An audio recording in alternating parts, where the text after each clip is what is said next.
अरे भाई साहब एक कोल्ड ड्रिंक देना। भाई आपके पैसे गिरे हैं।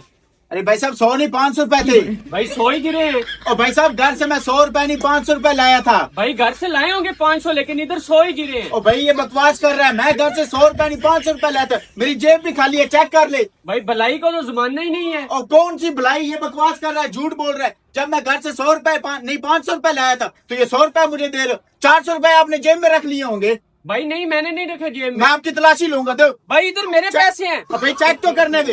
यार ये मेरे पैसे ये हैं। देखो ये 400 रुपए और ये मुझे 500 रुपए दे रहा था। भाई साहब ये मेरे पैसे हैं। ये चोरी कर रहे थे। 400 रुपए ये खुद रखना चाहता था।